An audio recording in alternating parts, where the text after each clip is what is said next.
This is Mark Bruzonsky. I'm your host for Mideast Realities, and I want to welcome you to another program. We're in Cairo, Egypt. Cairo, one of the greatest and most important countries here in the Middle East, the largest of the Arab countries, and the first Arab country that in fact made a peace with Israel back in 1978. I first came here myself in 1971 as a student. The Russians were still here. Cab rides were 6 piastres, 6/10 of a pound. They are now between 5 and 10 pounds for Westerners. I then came here some years later. It was 1978. I was then a young journalist. I had just published a book for Congressional Quarterly called The U.S., Israel, Oil in the Middle East. And in fact, I was invited for 3 weeks to be a guest of the Egyptian government. I was hosted at the time by the Ministry of Information, and I was at the Sheraton Hotel, one of the luxury hotels that have been built in recent years. We're at the moment on the rooftop garden of the Carlton Hotel, which was the first hotel that I stayed in when I was a student, at the time hosted by the UN Association of Egypt. I came here as the representative of the international student movement for the UN. As I said, at that time the Russians were here.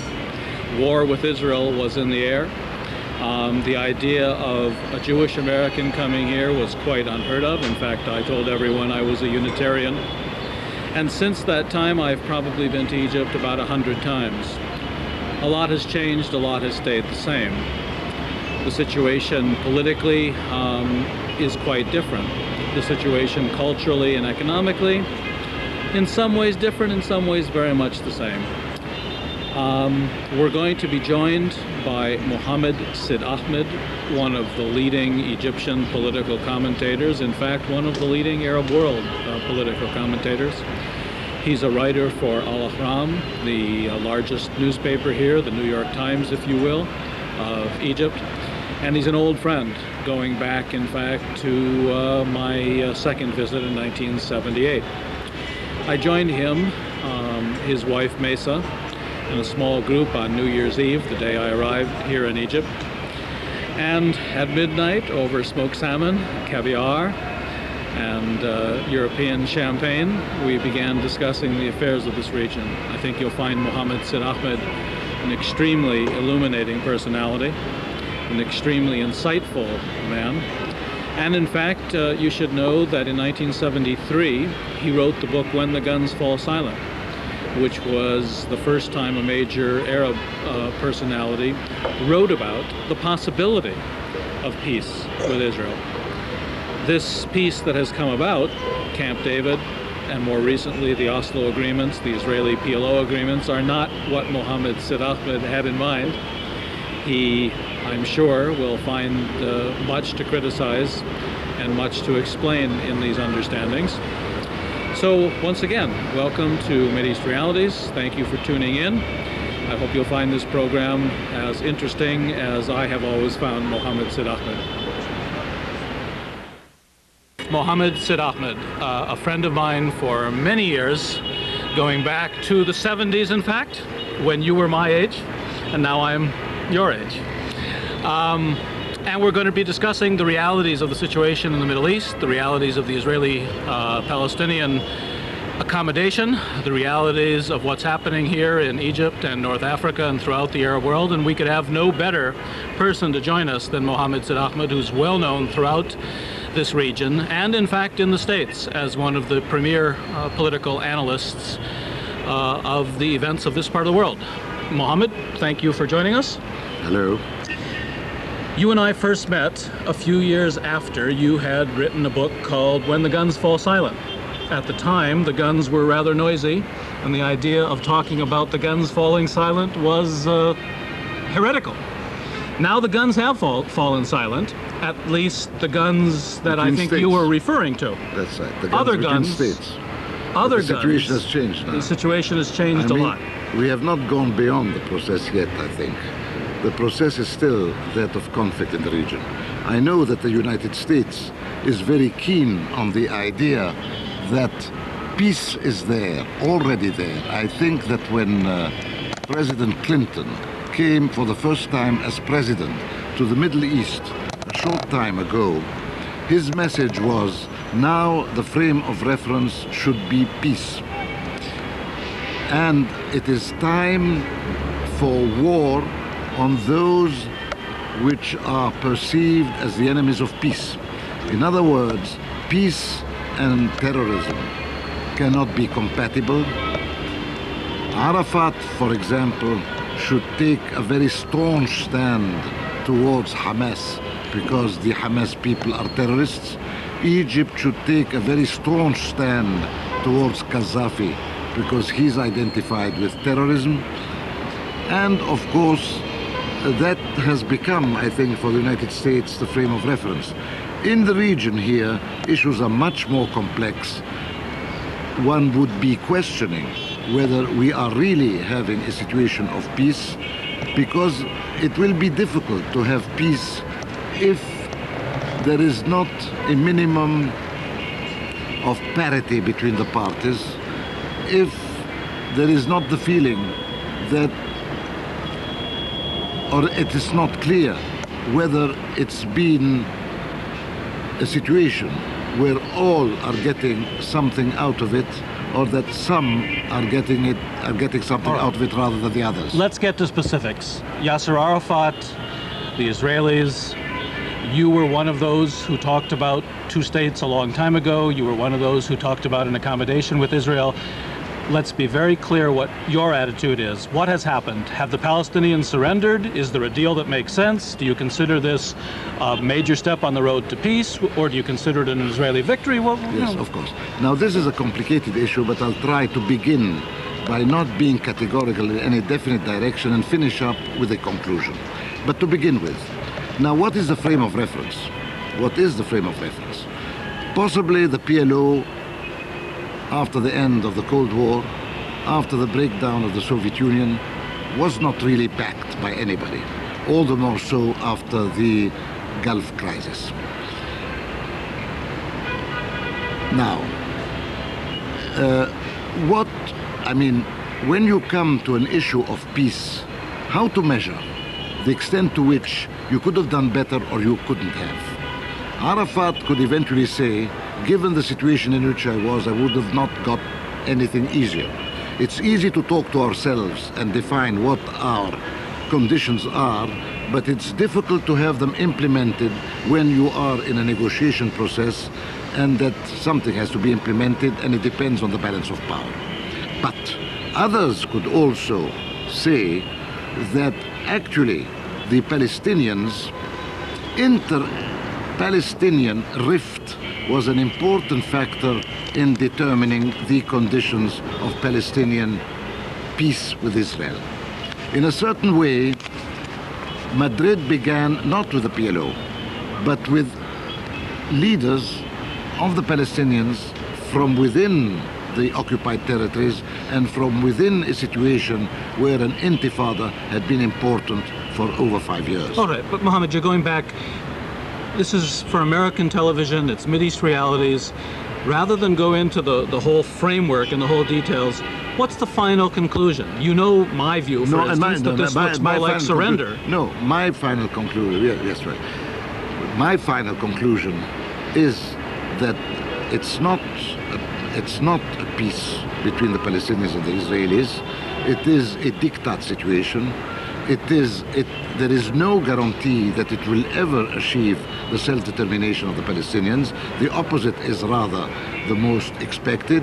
And at this juncture, one cannot talk of an agreement of peace that enjoys a consensus amongst Palestinians. The opposite is much closer to the truth. And if the opposite becomes, in fact, the reality, if a year or two from now, we look at the situation and we say, what we thought was most likely has in fact happened. There is no equity, there is no Palestinian state, there's a variety of reservations, and one party dictated to the other the terms of the understanding. How will that impact, in your view, on the affairs of this region? Look, there is no fatality since the end of the Cold War that there will be peace in the Middle East. Peace is one possible option, but it needs It needs it needs a meaningful action in order to achieve it. What are the other Otherwise, options? you can have chaos. What are the other breakdown. options? What are the other options? Yes, well, another option is a new Israeli game, a new form of Israeli hegemony over the region. I mean, to put it very simply, what the Israeli government is now doing is to distort in a certain way the 242 resolution. 242 resolution talks of land for peace. Now we are talking of land for a Middle East market, actually. Peace is identified with the Middle East market. In other words, instead of Israel ensuring its security by means of occupied Arab territory, it is ensuring it by planting an economic presence all over the Arab world, business relations that guarantees a presence within the Arab communities and constitutes a guarantee for its security, not because it will be a mutual benefit for all, but it's first and before anything else as a guarantee of security for Israel. But it's not just security for Israel. Isn't it also security for the Hashemite regime, security for the Saudi regime, In a way. security for your Yes. regime, which is Yes. not very popular here in Egypt? Yes. Isn't that what this deal is all about? Yes, well- Consolidating the hold of these regimes on the region? Yes, in a certain way, one could say that what has happened is a displacement of the contradictions in the area, not their elimination, not their overcoming. Instead of having contradictions between Arabs and Israelis, and that was called a war situation, now we have a peace situation where eventually Israel is playing the game of attracting one Arab party after the other into its own game, presenting it as if the contradictions have been overcome and displacing the contradictions into the Arab societies themselves, between the rulers and the peoples, between a situation where Israel appeals to regimes in order that that eventually become part of the North, in the new North-South confrontation, while the bulk of the Arab peoples are left out in the cold, out in the south. And doesn't that then bring about further polarization and further radicalization in these societies? Polarization, radicalization, and of course instability and no peace. So what we're talking about then, if I understand you, what you're saying, as opposed to what I've said before when we had lunch, while this is promoted as peace, and while the President of the United States comes here and talks about peace, the reality is that certain classes and certain political regimes are benefiting from this, but the people themselves are disenchanted, frustrated. Your own wife used the phrase when I got here on the first day, "We've been had." Now, she never really explained herself. I guess I just sort of Well, it's assumed that they're more or less something of the sort. But what I mean to say is, What does that "we've been had" mean? yes, well, they've got us. They've trapped us. And who's they? They is the Americans and the Israelis. Plus, And yes, and perhaps also the establishment all over the region. There is no doubt about that. I mean, what we do have at this junction is a situation where it's all right, please. what we do have all over the region is a situation where it's a typical, I think, situation of the North-South dilemma. I mean, since the Cold War, since the New World Order, the so-called New World Order, since then the assumption was that we had overcome bipolarity. Bipolarity was East-West, and it's overcome. Now we know it's not true. Bipolarity is otherwise, it's North-South. And in the Arab-Israeli conflict too, it's a North-South issue. The difference now, between now and before, is that the assumption was that the North was Israeli and the rest was rather part of the South. Now in the name of peace, that Israel and many of the regimes throughout the region become an integrated North or an integrated part that would dream to become part of the North, while on the other hand, the bulk of the populations of the area are left out in the cold. My name's Mark. Constitute the new- My name's Mark Bruzonsky. You're listening. You're watching Mideast Realities, And we're here in Cairo, Egypt, on the roof garden of the Carlton Hotel in downtown Egypt with Mohammed Sid-Ahmed, one of the premier political analysts of the affairs of this part of the world, who happens also to be a longtime friend of mine. You mentioned the New World Order, Mohammed, a phrase that George Bush brought forward to help explain what we were doing by destroying Iraq just a few years ago now. That war with Iraq has had ramifications that most Americans don't understand. You, as an Egyptian intellectual, as an Arab intellectual, looking back on that war, which led to Madrid, which led to the agreements, and which, of course, is still polarizing this region. You still can't have an Arab summit meeting because the Arab countries are too divided. Can you try to put this quickly into a perspective that Americans can understand? What has happened here, and what was that war all about? Was it really about Kuwait and the Emir? No, it was about Kuwait insofar as Kuwait is a rich oil country. It was mainly, you see, I think that there was an initial problem in it, and then how America took advantage of that initial problem. There has always been divisions within the Arab nation and in the Arab world. One of them is a division I call between the yellow and the green. The green is the cultivated part of the Arab land. It is the part around Israel. It is the part where there has been confrontation and conflict for a long time. It's the part where there's been the Central Arab countries. Then there was the yellow. That's the desert where oil was discovered, or most of the oil is. And as such, the part confronting Israel got exhausted, while the part far away, green, the yellow, became rich. This has created a permanent problem throughout the Arab world, between Arab regimes. In a certain way, the issue of Kuwait, and after the war between Iraq and Iran, after Iraq's exhaustion and its will to project itself as the victorious party in that war, out of this came this attempt at invading Kuwait. Of course, certain historical issues could be brought up about this, but anyhow, irrespective, invading Kuwait. And of course, America took advantage of this situation. Number one. And didn't the Israelis and the Americans jointly take advantage of it? I mean, well, isn't this first a of war? all, it's a global issue first that the Israelis helped. But the global issue is that oil in the Gulf area is not authorized to be vulnerable. It has to be taken care of by the superpowers and by America first of all. And America knew very well that in the post-bipolar world, in a multipolar world of tomorrow, if Europe becomes an entity, if Japan becomes an entry, oil is a very important key for a long time to come. So much will depend upon the country that holds the area. So as such, the Americans looked for legitimacy to intervene in this war. In a certain way, Egypt offered them this legitimacy. And why did Egypt do that? Why did Egypt do that? Because, first of all, Egypt was against Iraq on that issue.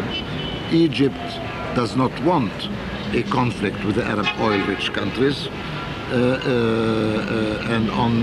and Egypt, since a long time, since its peace treaty with Israel, has always adopted a policy that was within the general American outlook to what the world should be. But at the end of the day, after all the explanations, after all the hubbub, after all the diplomatic statements, yes, didn't Hosni Mubarak and his government do what they did by legitimizing the American-Israeli war to destroy Baghdad and not Iraq? Exactly, no.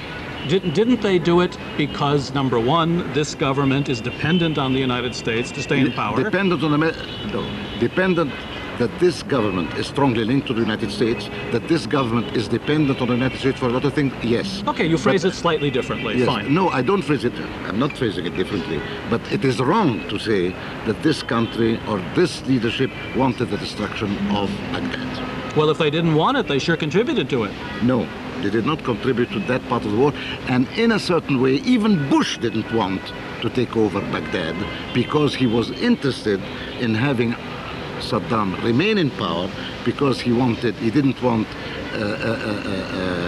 I said nothing about the takeover of Baghdad. I said about the destruction of Iraqi power and influence. Absolutely, destruction of Iraqi power. Absolutely. And the main party that wanted that was Israel. The main party that wanted. Look, I mean, no doubt that Israel wants the destruction of Iraq and the destruction of Iran, and the destruction of any recalcitrant Arab parties against Israel in the region, and any that is obvious. But where did Egypt stand? Egypt understands that the breakdown of Iraq and a dismantling of Iraq could expose the whole Arab area to the Iranians and to the Islamic upsurge much more. Fair enough. So you stop short. You defang Iraq. You take away Iraq before the war was the premier Arab power here, on the rise, culturally, economically, after Egypt. No, not after Egypt? because it had been exhausted by 10 years of war with Iran. It was a totally exhausted country at that juncture. And one reason why it had to go into Kuwait was to grab Kuwait's money. So the issue is, it is not true that Iraq was a rising star. Well, to grab Kuwait's money, except that the Kuwaitis and the Saudis had been encouraging the Iraqis to attack Iran. And had been promising they were going to finance the war. The war against Iran, when Iraq... yes, of course, they financed the war against Iran quite a bit. And then after they promised much more. And they promised all kinds of help to Iran. As long as the war was against Iran, not against Kuwait. Yes. Because against Kuwait, it's against themselves. Mm-hmm. I mean, all these countries, look, you see, I mean... But my point is, at the end of the day, it gets very convoluted. Aren't we dealing with a region that is being manipulated by the Americans and derivatively by the Israelis, keeping the Arab parties fighting each other, keeping one group against another? Absolutely. I mean, when it comes to that, I said it a moment ago, I said what we have witnessed is not an elimination of the contradictions in the region, it is a displacement of this contradiction. The most acute contradictions in the region now are between the Arabs themselves, not only Arab peoples and Arab regimes, but even Arab regimes. The peace process has been the elimination of contradictions between Arab regimes and Israel into becoming contradictions with the Arab world itself. Even if there are contradictions inside the Israeli society, and there are, but one way to have these contradictions overcome inside Israel is to make them all the deeper on the other side. So there is no question of a peace process here. It's not a question of coming to a situation where peace is meant to project the idea of harmony, the idea of overcoming contradictions. On the contrary, we are having them displaced from one place into another, even as a means to overcome the contradictions when it comes to Israel or between Israelis and other Western powers, etc. And does this begin to explain what's happening in North Africa, where you have an Islamic revolution that seems about to take power in Algeria, and even in the few days that I'm here, 11 police were killed through Islamic hit squads and assassination squads in Upper Egypt. You've got security in Egypt that's much tighter and much different than what I used to experience 10, 12 years ago when I came here. There is no doubt that now there is a challenge to all Arab societies coming out of a movement which attributes itself to religion, but I would attribute it rather to a form of ideology. The issue being that secular ideologies are broken down, socialism is broken down, pan-Arabism is broken down as secular ideologies for the Arabs by which they stood up to Israel. So this radical variant of Islam has taken over instead as an expression of dissent and an expression of a way of saying no. So this is true for all over the region. Of course, the situation in Algeria is not exactly the situation in Egypt. Algeria has not had a state for a long time in its history. Egypt has had the oldest state on earth. Is what you're saying that these political agreements with the Israelis and with the Americans, the war against Iraq, that all of this has humiliated many people in this part of the world, made them ashamed of their own governments, ashamed of what's happened to them, and the reaction in some cases takes the form of Islamic nationalism? Yes, if you like. I mean, what is actually happening now, the peace has not created what the objective of peace was. It is not a situation where everybody gets something out. It is not an improved situation for everybody. It's an improved situation for Israel. It is perhaps not all Israelis are aware of it. There are critics of the peace process in Israel itself, but grosso modo, Israel now has linkages with most of Arab countries. It's no longer in a Middle East ghetto. It is just the opposite. It is today, it could project the image that it has never been as victorious as it has become. The Arabs are told that they're not defeated, but they feel that they are. It is only those with vested interests in projecting the image that they are not defeated that would say so.